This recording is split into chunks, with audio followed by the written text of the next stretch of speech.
Hi, Marion. Hi, How are you? I'm good, and you? I'm good. It's actually nice and cool here. I'm in Connecticut, and we have a nice, cool day. So, looks like you have Perfect. nice here too. Yes, we had a good day, but it's very windy. So is that okay for you? It's very, very good. I can hear you Yeah, very. Thank you for that. So, perfect. let's start. I want to hear about you first. So, tell us your story, your wine education, whether you do it from an early age that you loved wine, and how you got where you are, and then what you do now.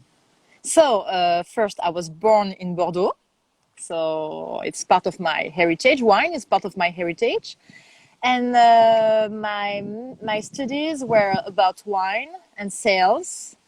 So after school, high school, I decided to do my studies in wine and sales, and I did a work studies. So I was working half at an estate, a wine estate, and I was also at school. I was doing half half like this. So I was, and my family, some members of my family, they were working in wine business also. So I was very involved into the wine industry when I was young. Nice. There's some kind of a big truck going by. It's making a little It's noise. fine. It's fine. Okay. So, what is your job now at the Chateau? So I started to work here in 2012, and I wear many hats. So I'm in charge of the wine tourism. I'm in charge of the sales, and I'm in charge of the communication. That's a lot of hats. Yes, it is. Charge of Instagram too. Yes. Could you describe? I want to put a map up of Fronsac, and I would Hmm. like to, in broad terms, because there's some people who are real wine pros, and then some people that are just wine lovers. So Fronsac here is kind of in the top part, so it's the right bank, the middle. Yes. Hopefully you can see that. So could you explain the right bank and then Fronsac and why Fronsac is its own appellation and stands out? So yes, Fronsac is on the right bank of Bordeaux. It's a pretty small appellation. We are about 100 wineries in Fronsac. If you compare to Saint-Emilion, they are like 1,000, for example. Yes, so it's pretty small, Fronsac. But the wines of Fronsac, they used to be very famous during the 18th century because they used to be the most so they used to be the most expensive wines of France because the king in Versailles was drinking the wines of Fronsac. So at the court of Versailles, all the noble people, the kings, the princess, the prince, everybody was drinking the wines of Versailles, of Le Fronsac, sorry. And that's why the wines of Fronsac were very famous and very expensive. So the appellation is very old. The history of the appellation is very, very old in Fronsac. It's a gorgeous place because it's very hilly. So yeah, some people they say that Fronsac is like the little French Tuscany. Okay. We have the hills, we have cypresses, we have umbrella pines. So it's a gorgeous place. And in Fronsac we produce red wines mainly Okay. because the grapes of the right bank of Bordeaux and Fronsac they are mostly Merlot and Cabernet Franc, typical from the right bank. So how big is the estate? So Chateau la Dauphine today it's a big estate for Fronsac because it's 53 hectares, so Okay, it's 130 acres. that's big. And It is.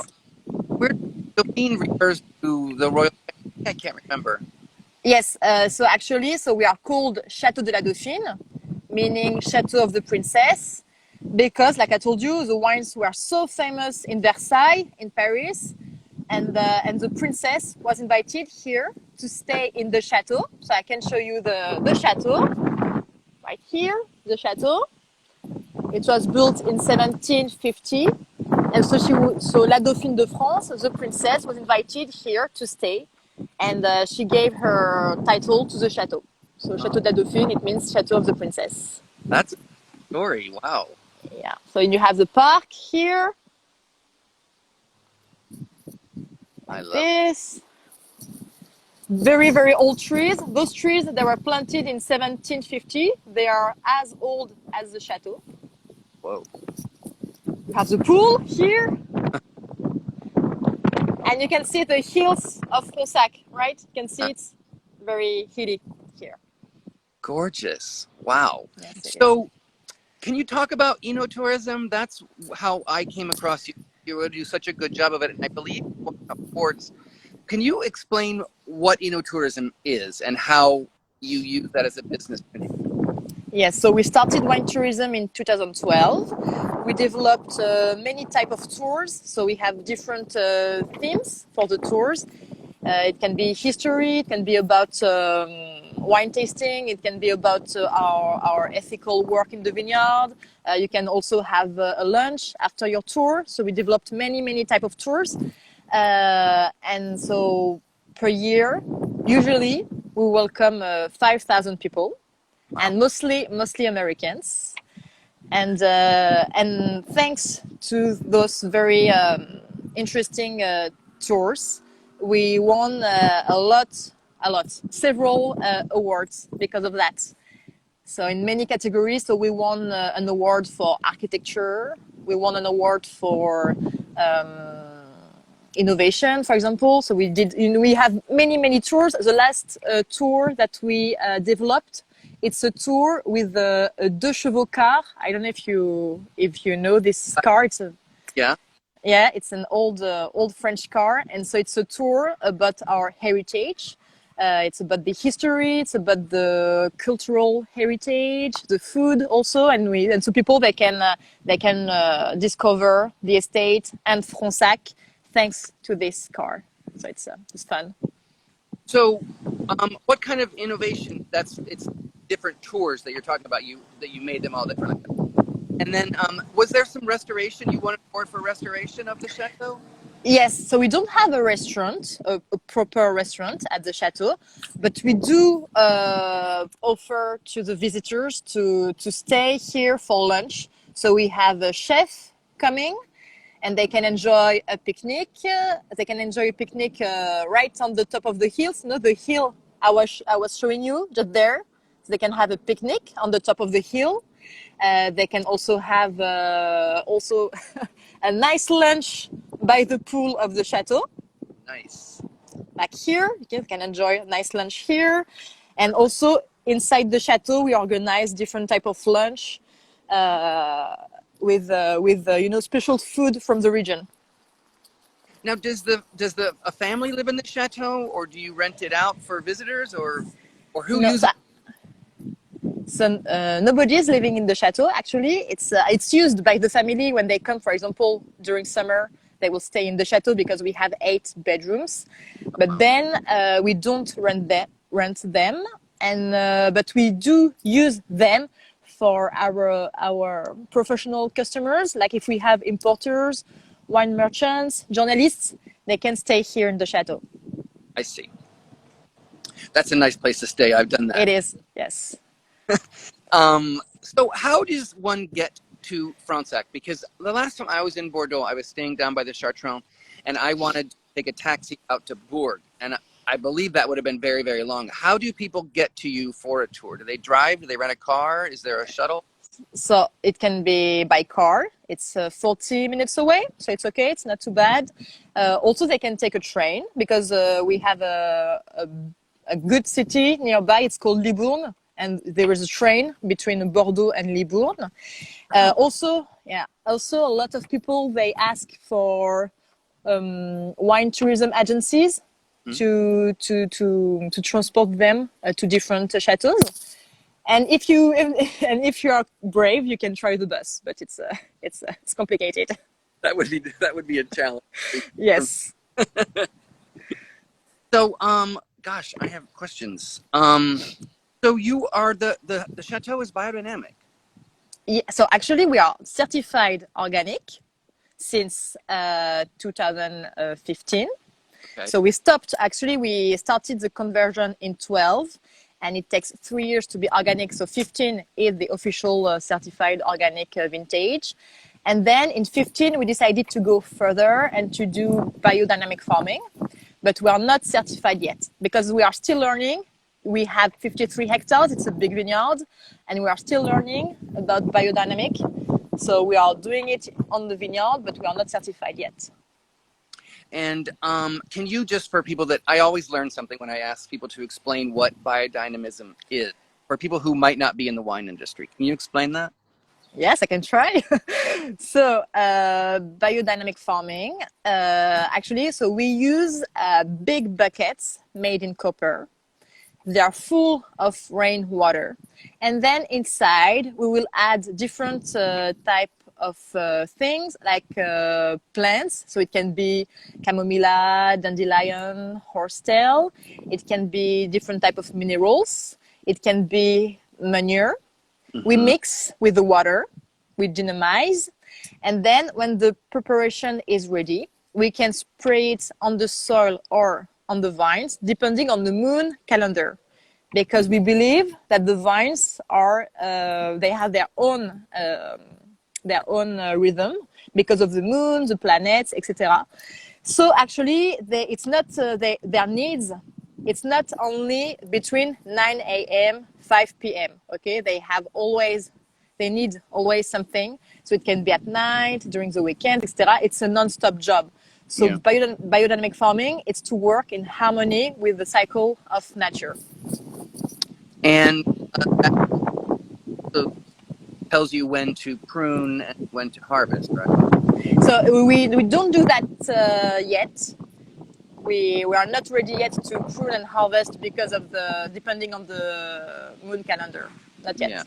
So, Because we're still learning and it's still very complicated, and because we are organic, for example, for harvest, even if we want to be careful about the moon for that, if we have a very rainy day, we can't wait, to harvest, because we could lose all the grapes very quickly. So right. That's why today we are not ready yet to follow 100% the moon calendar. Yeah. So can you talk me through, though, you make one wine made of the two grapes? So for the wines, sometimes it's when you talk, it's cut. So, but I think I understood. But I'm happy to read at any time. Okay, so I think you asked about the wines, right? Yeah. Okay, so I can show you the wines. So we produce 4 wines. So we have the rosé. Mm-hmm. It's a very pale rosé, like in Provence. We wanted a very high quality rosé, like in Provence. It's made with Merlot, 80% and 20% Cabernet Franc. It's very good, very fresh and light. Then we have the white. It's a brand new wine. It's the first vintage of this wine. It's made with Sauvignon Blanc and Semillon. And then we have our 2 reds. So we have Delphis here, which is the second wine. It's a 1 grape variety. It's only Merlot. It's produced with the vines that we have here in the park, because the soil is made of sand and silt. It's not very complex. That's why Delphis, it's the second quality. It's more a wine for every day, easy to enjoy, easy to match with food. And then you have Chateau de la Dauphine, our first quality wine, and it's produced with the vines that we have up on the hills, because the soil is very complex. It's different layers of clay and limestone. And also Chateau de la Dauphine, the first quality wine, it's a blend of 90% Merlot and 10% Cabernet Franc. 90%. Okay. So, Nice. yes, so we have 2 reds. The white is it from the estate, or it's negotiable? Yes. No, it's from here. It's from here. It's a very small plot. It's 1 hectare. Oh, okay. We did the harvest by ourselves. So the team of La Dauphine harvested this hectare, this plot late last September. Nice. And it's the first time that we did this white. But for the next vintages, it will have an amphora aging. Wow. Because this time it was in wood. It was an barrel aging, 50% of new oak for this wine. But next vintages it will be amphora, clay amphora. I want to go back a little, talk about the enotourism, and kind of, it used to be very hard as a general consumer to go visit Chateau. Can you kind of explain the history history of tourism in Bordeaux and why you do it and how it's grown and changed over the past 10, 20 years? So, I hope I understood well because I had some trouble with the sound. But I think you asked about Bordeaux, in wine tourism in Bordeaux, right? Yeah. So it changes a lot because 20 years ago in Bordeaux, you could visit chateaus, but not as many as today. And I think it's been 10 years now. So chateaus are developing more and more wine tourism. So every chateau try to be very innovative and find new ideas and new type of tours to attract visitors to the estate and to experience very interesting tours and to discover the French art de vivre, as we say. But so is it important now that everybody has to do it? Is it part of the business plan now that every chateau does some? Yes, more and more. Yes, yes. And if you go to Saint-Emilion, for example, they have a lot of work going on. You can see the cranes, you can see the machines. A lot of people today, a lot of chateaus, they are building new facilities to welcome visitors because it's important because Bordeaux, actually the city of Bordeaux is becoming more and more famous. So we have a lot of new tourists coming to Bordeaux, millions of tourists. And those tourists, they want to discover the wines of Bordeaux because it's something very prestigious for the region. So they are very they want to see how the wine is made and how it works and to visit chateaus, castles. So yes, a lot of chateaus today they are taking care of that. So, but we all saw a few years ago Bordeaux just kind of popped out as the best destination, like in the New York Times. Yes. Saw that, and then the Cité Dauphine, and since I've been going more recently, the tram and the Miroir d'eau, the glass fountain here. But that didn't come out of nowhere. That's been in the works with years, right? That was a plan to clean the buildings. Actually are cleaner now, and down by the river, you can see the river when you walk along. You hear me at all? No, I'm sorry. I don't know if it's. I think it's me, right? I do you think I am the problem? I have issues.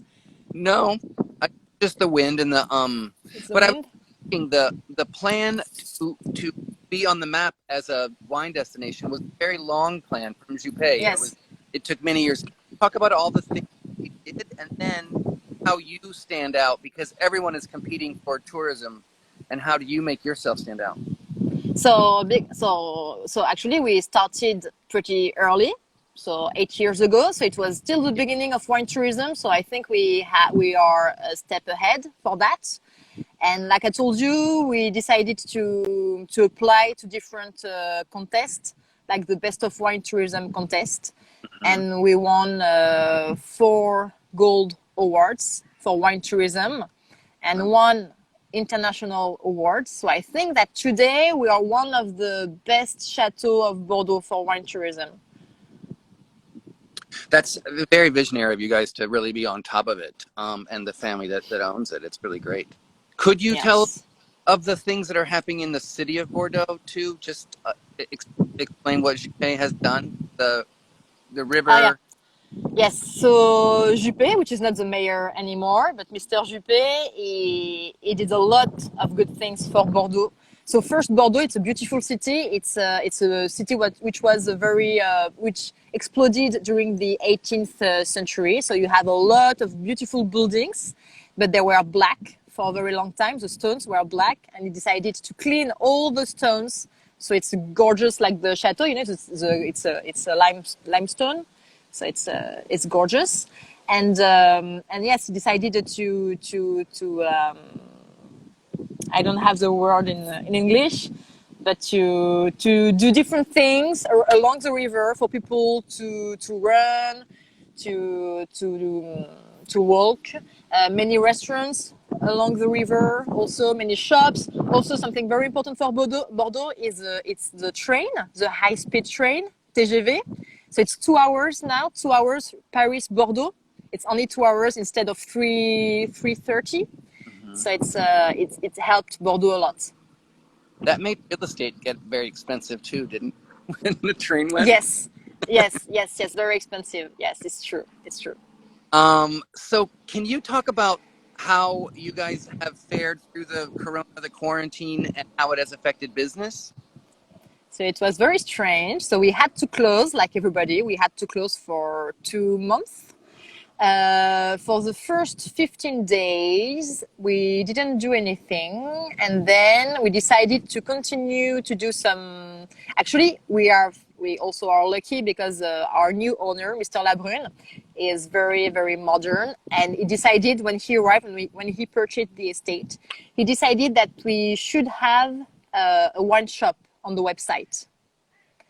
So it's been 3 years now that we have this wine shop on the website. So even if we were in quarantine with the lockdown, they could purchase on our website, and they could be delivered to their home, and it's free delivery also.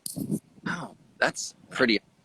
But one of the reasons I started doing this is a friend of mine, I was talking about quarantine, and he said, the vines don't stop. I have to go and prune, plant. And so you're able to, the workers are considered essential. Yes. We're out continually, right?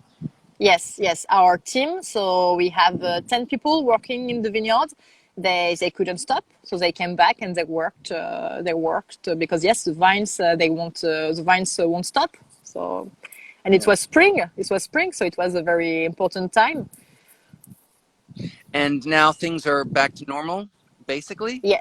Yes, things are back to normal, except for wine tourism. Because like I told you, we used to welcome 5,000 people per year, and mostly Americans. So we tried when we reopened in May, we decided to focus on the French people and people living around the estate.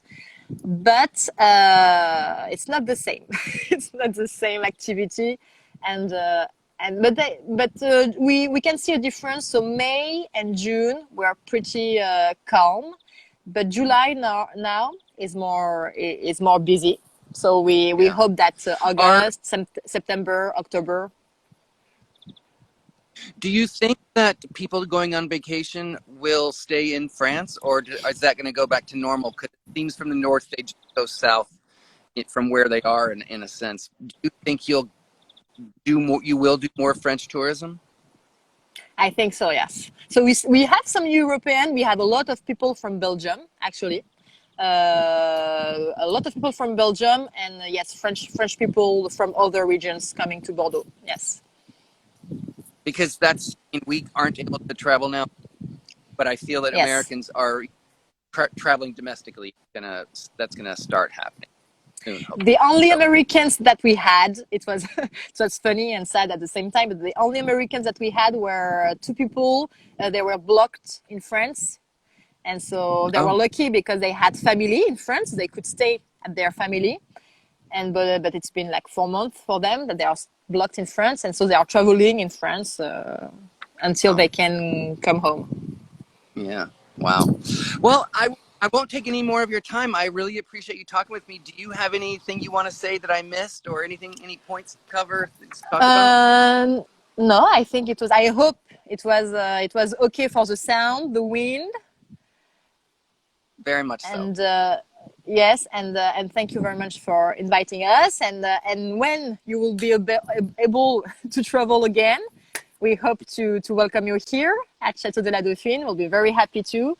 And until then, take care.